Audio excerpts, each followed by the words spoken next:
you've said in previous interviews that Sporttrade is a disruptor in the sports gambling sector. What is it specifically, you mentioned a few things, what is it in the industry right now that you're seeing that needs correcting? I mean, we're all entrepreneurs at Sporttrade, so we have no problem being super idealist, right, and taking on these huge challenges. I think the number one challenge is the takeaway is I think for years and years and years, it's just this is how bookmaking's done. Ever before the internet in Vegas, there was a bookie and there was the customer, and that was the price, and it was take it or leave it. And it was minus 110, which means you got to bet 110 to win 100 on a 50-50 bet. So if you win the bet, you win 100, but if you lose 110. So that's a 10%, $10 that you're paying when you lose, and you lose half the time. And I think people have just accepted that. And I think the number one thing we're doing is we view ourselves as those customers, and we are asking ourselves why. Why is that? Well, we see in capital markets that used to be the case, and now look at Robinhood, look at Coinbase, you can trade things for almost nothing. So the idea is kind of rewiring, taking a few steps back and saying, this isn't how the sports betting ecosystem has to work. It doesn't have to be the bookie versus the player. It doesn't have to be the screw the customer mentality, super high fees, no transparency, no liquidity. That is the number one kind of thing we're tackling, is trying to rewrite the industry. Why do you think it's taken this long for anyone to say, why does it have to be this way? Is it just that we have accepted it? And that's basically what has led us to this point, that finally standing up and saying, we're not going to accept this anymore. Yeah, I think now is a great time for an idea like this, because in 2018 is when the Supreme Court repealed the Player and Amateur Sports Protection Act, PASPA, and that has spawned some innovation, some people taking risks, and now sports betting is legal in 20 states. And I think people are starting to think of, what does this model look like over time? I mean, it is the bookmaker versus the customer. We've done that for thousands and thousands of years. Isn't there a time for something different? And I think the way we think about Sporttrade is it's much less an idea and much more someone's going to do this. This is what, if it takes 2 years, 10 years, or 100 years, it's going to look a lot more like capital markets. We're just kind of taking that first step in that direction. Customer experience, you've mentioned a couple times. Right. Why is that so personal? Why is that so important as you build your own platform? I think it's really important because I think we at Sporttrade represent a large cohort, a large swath of customers or potential sports betting customers that think the way we do. Like if I tell people that aren't really from sports betting, and you just tell them like the quick hits, couple highlights, the 10% vig, that you can't change the spread, you can't cash, people, their heads explode. Like, what do you mean? Like, it doesn't make a lot of sense. And I think for a large part of the country's history, specifically in the US, like sports betting was owned by the mob. It was owned, then it was owned by Vegas. That was the first regulated entity, then New Jersey.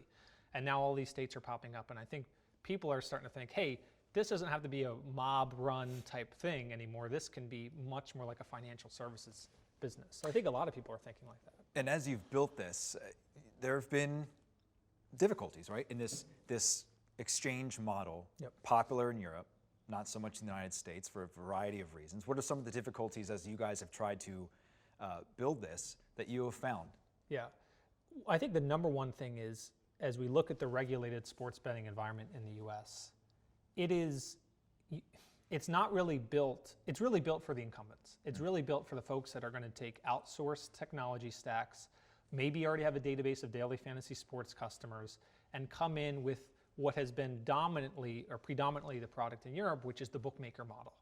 And the states are opening up and they're saying, hey, we want to see a track record of operating. We want to see what you've done in other jurisdictions. And just by basis of that infrastructure, it stacks the deck against American entrepreneurs, American companies, people that think creatively. It's really, really hard because the entire ecosystem is thinking bookmaking model or bust, bookmaking model or bust. And when you think outside the box, it has been challenging, and it's been certainly an experience to educate regulators, to educate legislators of what is this model and why is it better for everybody? And that's certainly been some of the challenge. Captain America almost on your part, right? You're sort of carrying the flag for people in here who want a different option, an alternative. Right? Absolutely. Yeah. We hope, if we were to be privileged enough to be successful, we want people to walk away and think, hey, this is a really good idea for us to allow companies to come in here with creative ideas and innovate and give customers options. Because ultimately, we talk a lot about customer experience. We've mentioned a lot. Like the customer is the only stakeholder among the affiliates, bookmakers, legislators, regulators, the only stakeholders that if you took that stakeholder away, the whole industry goes to nothing. It's done. So I think by putting the customer first, you start to think, wait a minute, this really is not the best model. This bookmaking model doesn't really work because it's the worst for the top stakeholder, for the customer. We're going to talk a lot more about responsible gaming, customer protection stuff, that kind of as we progress. But I want to broaden out, take a wider view as we talk about exactly what is Sporttrade, right? And to do that, we have to talk about what Sporttrade is not. Yep. So you mentioned daily fantasy. That's not something that Sporttrade is going to be doing Correct. currently. But you've spent years sort of building this up. What is Sporttrade not in relation to what you would find in a typical book? Yeah, Sporttrade, first thing is Sporttrade is not a sports book. You mentioned it's not daily fantasy, so we are regulated as a sports betting platform, which daily fantasy sports platforms are not. But we're not a sports book, so we don't take risk against our customers. So if you think about a sports book model, I'm the bookie, you're the customer. I'm going to tell you, here are the odds, take it or leave it. And if you don't like it, there's nothing. Go find another bookie. Go find another bookie. Find somebody else. And I think that is the number one thing that we are not. So we are not that book. We're not taking risk against our customers. We are instead an exchange. We are a platform that facilitates transactions between buyers and sellers and takes a risk-free commission for brokering that transaction.